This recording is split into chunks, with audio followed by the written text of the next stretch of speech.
What woman wouldn't send a mirror sailing into smithereens the day it said she was no longer lovely? Or develop an obsession with fruit, now that chocolate can no longer be savoured, will always taste of fat and guilt? A life of apples and barely there crackers, frail as the skin around the eyes.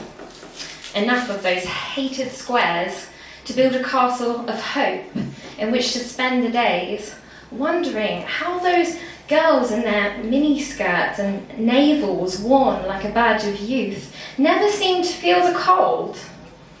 If the greeting of a complimentary mirror each morning is enough to keep them warm. There's no need to poison apples when cakes are laced with something close to arsenic, when coffee is a sin. And each morning when asked the same decaying question, the mirror stares back impassively and sends her tower broken to the ground.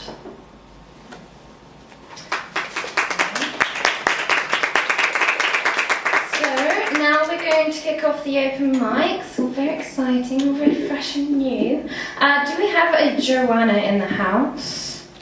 No? Didn't think so? That's fine. We have many other very talented people to entertain you. Do we have Poppy in the house? Poppy Turner. Welcome to the stage, Poppy Turner.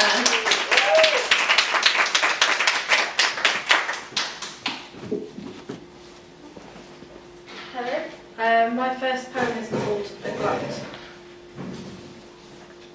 I've needed fruit to soothe, the juice of plums, pears and nectarines trickling down to the soft skin, gathering in a sticky patch on the inside of my elbow.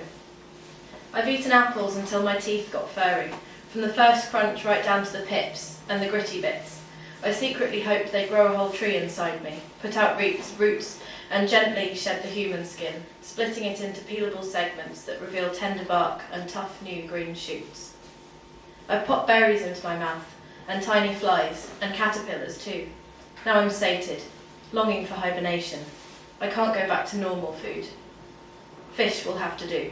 Leaves, nettles, sorrel, wild garlic, potatoes with a dusting of soil. Good for thinking foods, to cut through the sugary film settled around my brain in preparation for a lazy summer, spent swimming in brown river pools that leave the tang of metal on your tongue, of bloody knees and bruises, earned by scraping right up against the world.